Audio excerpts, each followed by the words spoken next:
Hey there, everybody. Hopefully everyone can hear me okay. But, my name's Dan Nicodemo. I am a longtime fan of politics, you could say. Most recently, I've been working with some grassroots organizations in Arkansas for the Bernie Sanders campaign. Big Bernie fan, been following Bernie since about 2009. And yeah, I'm going to talk a little bit about targeted volunteering and organizing smart.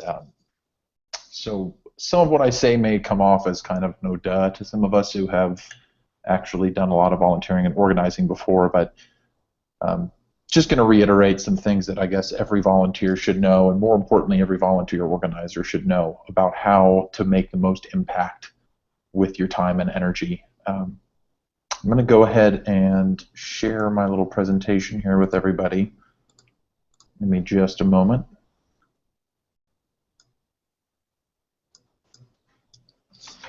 I was a little fancy with mine too, so bear with me. So part of what I'm going to talk about, of course, is the current climate that we're in politically. Most of what I'm going to touch on really has to do more with volunteering for political campaigns and in the political sphere. And so the first thing we're going to talk a little bit about is just the climate of where we are, and that is we're in a really volatile and tumultuous time in terms of politics. There's a lot of misinformation out there, not only due to the volatility of data on the internet, but also a lack of integrity in the media, which I think those of us who have really been following closely in the current primaries, I think we'll all agree that there's a lot of misinformation coming out of the media. There's also a lot of anonymous voices out there adding to the cognitive dissonance. You know, just being on social media, being on the internet at all, I'm sure you have all encountered these people who like to spew pseudoscience and scream at you and call you terrible names, and things like that are actively dissuading folks from paying attention and being a part of the process. This is despite the fact that we are in this incredibly technology-connected world with access to all this information. It's kind of a double-edged sword. More and more, we're also seeing political campaigns are adopting technology, following data-driven principles when it comes to outreach and organizing. That is, of course, most obvious in terms of canvassing and using voter files to actually reach out to people, phone banking, etc. The problem with that is that political campaigns are still largely controlled by the old school, the establishment folks who like their systems and like the old way of doing things because there's all kinds of little rules built in that benefit them. So you know you're dealing with all of these awesome technological tools that really can't be used because, well, people just don't want them to get used. So we're stuck with all of these old models of behavior and action that are not producing the kind of results that they should. And I think this is a number that I like to talk about a lot, and that's the 9%. That is the amount of our population that actually picked Hillary Clinton and Donald Trump to be the two main party candidates. 9% of our population has determined the course of the rest of our country.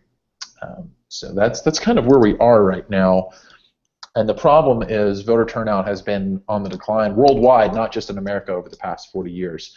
There are a few, I'm going to post this presentation up into our Slack channel as well, because there are going to be, these links are all clickable and stuff, and so I've sourced a lot of this, and I'll fill in some stuff that's missing. But voter turnout has been on the decline worldwide, especially in America, but really across all of the major democracies. Despite leaps and bounds of technology, the most effective way of reaching people is through canvassing. There's actually a really excellent paper by Ryan Enos and Eaton Hirsch that's coming out in the American Political Science Review that they actually did a very good empirical study on the effects of canvassing over several election cycles. It's an interesting read. You can actually read the whole thing online right now. And they pretty much prove beyond a shadow of a doubt that canvassing is still the most effective way to reach people. However, because of the way that establishments, politicians, and operatives like to run their campaigns, what you end up getting is what we're going to call a voter-volunteer mismatch. I don't want to really talk too much about the last line of this, but nobody in the establishment really cares that the volunteer system right now doesn't work because they're getting tons of money in campaign contributions to put ads. So you see with major campaigns like the Clinton campaign, you know, these volunteer groups really don't get much direction from the top. And that actually is particularly true in the Sanders campaign as well, although that was, of course, a little more deliberate, the whole idea being grassroots outreach. So the problem then, recapping, is that we are getting a mismatch between voter and volunteers. And what I mean by that, let me expound on that a little bit, and more importantly, the solution to that is targeted, data-driven, person-to-person volunteer organizing. And what that really means at the end of the day for all of us is, well, basically you need to put the right people in front of the right people. Person-to-person, first of all, will always be the best way to get a message, specifically a political message, out. There is an energy between people. There's so much research to just prove that person-to-person interaction is the best way to get responses from people. Folks act a certain way when you're actually standing in front of them, that they're more engaged. They can't just kind of tune you out like they can with a TV. There's a surprising amount of research to show this. Meeting someone face-to-face also kind of removes any artificial barriers of communication, like you can't lose signal, you can't have a typo, you can't mislink something. It's just you and the other person communicating with your mouths. Another benefit to that, of course, it's cheaper. I mean, what's cheaper than walking next door and talking to your neighbor? Beyond that, you get all kinds of intrinsic value from the standpoint of a campaign when you think about members of the community seeing other members of the community out doing things. At the very least, they'll ask questions. And at the end of the day, campaigns are about people. It is the whole purpose of politics is people helping people and building something that is made of people. Folks are going to be more willing to trust folks that they perceive as living members of their community rather than just some voice on a phone. I think we can all probably agree on that. So moving a little further forward, when I say targeted, what that means is not just, hey, go knock on a bunch of doors and spread the message. I'd have to say that Bernie's campaign is kind of guilty of this. We had a lot of super, super excited, enthusiastic volunteers willing to walk across the country to spread the message of Bernie, and while that's all well and good, there are some downsides to that. Targeted means picking a group and going after them. You have to think about it a lot of the same ways a marketing company looks at their advertisement campaigns. You have a message. That message is going to resonate with a certain group of people more than another certain group of people. To maximize that message's impact, you should expend your hours and your work energy targeting the group that is most likely to resonate with your message. It doesn't seem like a big, logical leap for those of us that have worked with data before, but for folks who are just putting themselves out there to your community or maybe just testing the waters of organization, this seems to be something a lot of people are missing. This isn't just good advice. This is stuff that is actively not being done. This was rampant in Georgia when I actually moved here from Arkansas. A lot of the grassroots organizations here were just like, you group of people, here's a script, go to this neighborhood. And there was very little use of available data technology to kind of like locate folks who would actually understand and appreciate the message. Data-driven, I of course was talking about targeted data-driven research. Specifically for political campaigns, you have access to an unbelievable amount of data on people. You have their voting habits out in front of you. You have the political party that they claim to be affiliated with. You have their birth date. You have their work history, maybe, depending on which campaigns you're working for. Some campaigns have more money than others. But there is a lot of data out there, and working even in casual capacities with some of these groups, it astounded me the amount of data that was being ignored or just not being used at all. A lot of times it felt like having these big voter sheets was just kind of like a bragging right for some of these organizations. Just like, oh, well, yeah, my organization team, we've got we bought $50,000 worth of, internet data to use in our local area. Meanwhile, that data wasn't actually being used for anything except the message. There would still just be groups of volunteers going off into the world with, wandering around in places where the people might not really want them there. A perfect example of this, we had these group of girls from New York who came to Arkansas to help us canvass. really great, really smart, very well versed in Bernie, and all very, very well spoken and passionate, and very thick New York accents. And they started rural areas in northwest Arkansas with people who were descended from mountain clans, and then all of a sudden these Yankees knock on their door telling them that they should let taxes go up so that we can afford to buy new playground equipment. And these are folks who, meanwhile, are struggling to put food on their families' tables and keep their family farms operating. The data was there for the canvassing director to know that the neighborhood he was sending these people into was full of blue-collar, working-class, traditional, I know y'all can't see my air quotes right now, but traditional Arkansas families. And seeing a well-dressed Yankee with a thick accent at their door trying to tell them about socialism just triggered these folks. And we got the first death threat I ever received was from someone saying if we sent any of those Yankee bad words to their house again, they'd show up with guns. So that brings us to kind of the why we want to use targeted data-driven research, and that is shoot the messenger syndrome. Something that for some reason mainstream political campaigns have not figured out is that folks will shoot the messenger. If the person giving your message is somebody that's going to immediately incite revolt or disgust for any reason in the person you're talking to, that's it. That message is done. It's gone.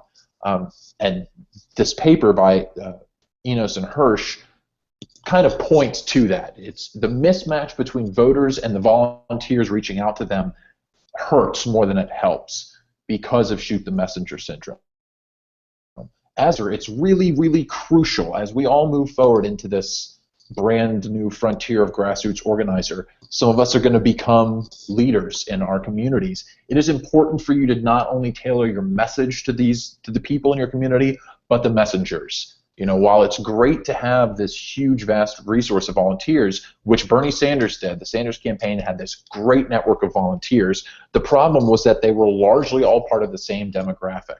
And while that wasn't entirely true, obviously, especially near the end of the campaign, it became a much more diverse group of people actually out in the field. But early on, that actually tended to be a hindrance and fed the media narrative of Bernie Sanders suffering among minority groups. And it wasn't really that he was suffering there, it was that the message wasn't getting through because the right messengers weren't delivering it.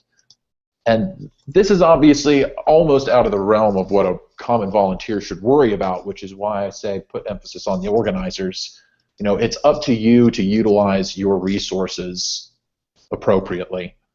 That being said, as a volunteer, there's a lot you can do to be a good volunteer. And even in the cases where you're mismanaged and put in a place where you shouldn't be necessarily, there are ways that you can maximize your impact.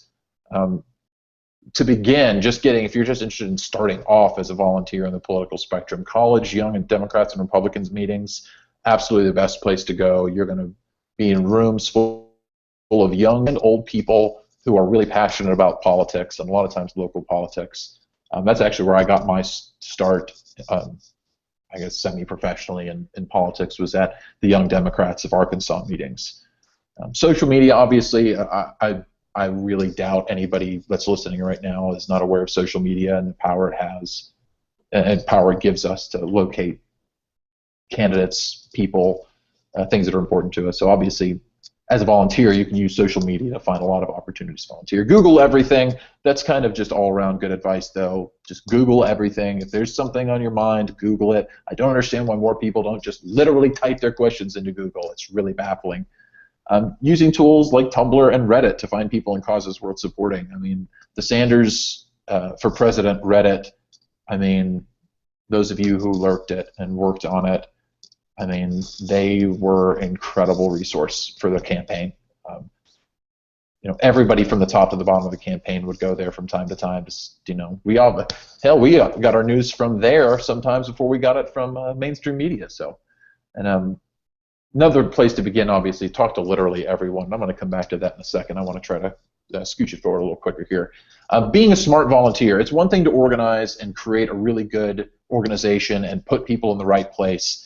But as a volunteer, you need to be smart and you need to be useful the best way to do that is to talk to everyone. You don't even need to really be a formal volunteer to do this. Just talk to everyone. This has always been my #1 source of information about a community. It is always my go-to when I'm trying to learn the ins and outs of a particular demographic, because I go and talk to those people. Just if I'm standing in line, walking down the street, you should, if you're in a cause that you believe in and it's something that you think you are actively working towards, you should be talking about it all the time to anyone who will listen. You never know what how your words can affect people. You never know how a sentence you say could change somebody's life. You may put a thought into somebody's head that's never been there before and ends up consuming them, and before you know it, you've created another activist like yourself. So always talk to people. The most useful thing you can do as a volunteer is spread information. So do it. Talk to anyone. But don't just spread stupid information or wrong information. Be knowledgeable, and not just about your own stuff. Just as important as it is to stay up on Bernie's tweets and read articles on the Daily Kos and Alternet, go to Breitbart once in a while. Go to Fox News once in a while. See what your opponents are saying so that you're better prepared for it. One of the worst things that can happen to a volunteer is they react to something that the other side says in a public manner because they frankly weren't prepared for it. You should be prepared for everything. So be knowledgeable about both sides of where you are. Kind of seems like a no-brainer, but again, you'd be surprised how many people are just completely ignorant to what the other side thinks about these issues. And while we as progressives know that we're absolutely 100% right, it's still useful for us to go to the wrong people and kind of try to see where they're coming from. That being said, have a thick skin. People are going to be mean to you no matter who you support or what you support. When you put yourself out there, there's going to be people that resent you for it. So be prepared. Have a thick skin. Be able to deal with insults and people spitting at you and throwing rocks at you. Just remember you're on the right side of history. As long as you feel confident that you are, then be that way. Deal with people's insults. Deal with their ridicule. If you're knowledgeable, you'll be able to defeat them every time. Be ready to sacrifice. A good volunteer knows what it means to actually volunteer. You need to not only be willing to give up your time. In some cases, you may be giving up your space or your money or, who knows, your skills, anything. Be ready. If you're really serious about a cause, be ready to sacrifice a lot for it. Things don't get done when people just half-ass it. Things get done when people give everything. Staying informed, obviously, #1 thing a good volunteer can do is just always be informed of everything as much as you can. Consume as much information as you can. Once you found a place that gives you reliable information, go to it always. Obviously, always bring donuts if you can as well. Always a good idea. But yeah, that about sums it up. I had a lot more. This is just because I can't have a completely serious presentation or I'll get fired from life. But I'm sure there's more, and I'll be available in Slack to talk more about this too. But the #1 thing is just, be deliberate. Choose to make yourself visible. Choose to be somebody who is a leader. Don't just sit back and be quiet and nod your head and go where they tell you to go.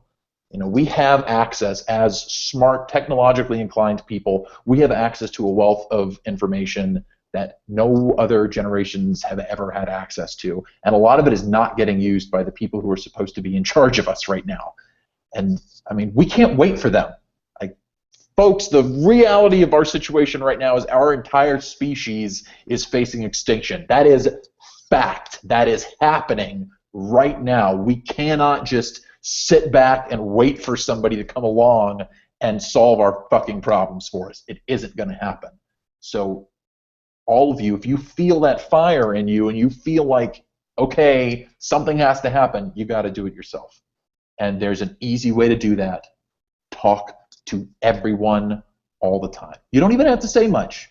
You don't have huge debates and start fights with people like I do literally every day because I'm super confrontational. But I know for a fact I have swayed hundreds of people to at least get involved. They may not end up voting the way that I want them to vote, but I've seen people who I know have never voted before lining up to vote. And it's only because I talked to them, said a few words to them. So don't be afraid to speak up. just make sure before you do, you know at least a little bit about what you're talking about. Otherwise, people like me are going to be there to ridicule the living crap out of you. So thank you, everybody. I hope this was helpful to some people. But I'm going to turn it over to Mr. Castillo here.